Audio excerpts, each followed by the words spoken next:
လေစိတ်မှာပြဖို့အတွက်ဟိုတယ်ဘိုကင်ကိုဈေးအသက်သာဆုံးနီလန်းနဲ့ဘယ်လိုလုပ်လို့ရမလဲဆိုတာကိုအခုပြောပြပေးပါမယ်နော်ပထမဆုံးအနေနဲ့ Google Search Bar မှာ booking.com ဆိုပြီးရိုက်ရှာလိုက်ပါပြီးရင်တော့ကိုသွားမယ့်နိုင်ငံမျိုးနယ်ကိုအိမ်မှာရွှေ့ပြီးသွားတဲ့သူကကိုဘယ်နေ့မှနေမှာလဲပေါ့နော်check in ထွက်မဲ့နေ့ကိုနှိပ်ပြီး check out ထွက်မဲ့နေ့ကိုနှိပ်ပြီး done နှိပ်ပြီးသွားလို့ရှိရင်search ဆိုတာလေးကိုနှိပ်လိုက်ရုံပါပဲရှင်ပြီးရင်တော့ तू ကအဲ့မှာဟိုတယ်အများကြီးကိုပြပေးခဲ့ပေါ့နော်ဒါပေမဲ့အဲ့ဒါကြီးဈေးကြီးရလို့ထင်နေဆိုလို့ရှိရင် filter လေးကိုနှိပ်ပြီးတော့အဲ့မှာဈေးနှုန်းလေးကိုရွေးလို့ရတယ်ပေါ့နော်ဒါကတော့ကွာတညမှာ budget ဘယ်လောက်သုံးပါလဲဆိုတာရွေးပေးရပါပေါ့နော်ပြီးတော့အဲ့မှာတခြား facility တွေလည်းထည့်ရွေးလို့ရတယ်wifi free ဆိုလို့ရှိရင်လည်းရတယ်ပေါ့နော်အဲ့မှာဆိုရင်ကို budget နဲ့ကိုက်ညီတဲ့အခန်းလေးတွေထွက်လာရပေါ့နော်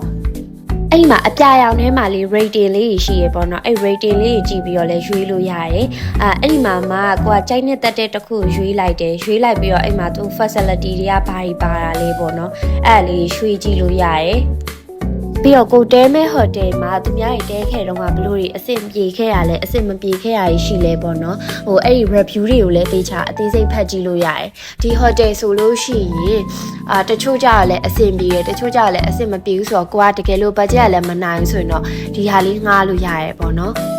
အဲ့မှာကိုတဲမဲ့အခန်းပုံလဲသေချာအသေးစိတ်ဝင်ပြီးတော့ကြည့်လို့ရသေးရဲ့ပုံလေးတစ်ပုံချင်းရွှေ့ပြီးတော့တကယ်လို့မဟုတ်ကိုတဲမဲ့ဟိုတယ်ရဲ့ပုံစံလေးကိုသေချာလေးကြည့်ချင်တယ်ဆိုလို့ရှိရင်လည်းရသေးရဲ့ပေါ့နော်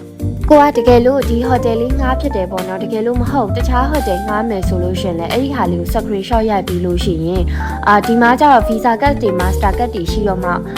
booking ယူလို့ရတာမျိုးကြီးရှိတတ်တယ်ပေါ့နော်အဲ့ခါကျလို့ရှိရင်ကိုကအဲ့လိုမျိုး travel agency လိုမျိုးဟာတွေကိုတွားပြီးတော့ကို screenshot လေးပြပြီးတော့ကျွန်မဒီအခန်းလေးငှားချင်တယ်ပေါ့နော် service charge ဘယ်လောက်ပေးရမလဲဆိုပြီးလို့ရှိရင်သူတို့နဲ့ booking ယူလိုက်လို့ရတယ်အဲ့ခါကျရင်ကို email ထဲကိုbooking လုပ်ထားတဲ့ဟာလေးကိုတစ်ခါလေးမေးဝင်လာတယ်ပေါ့နော်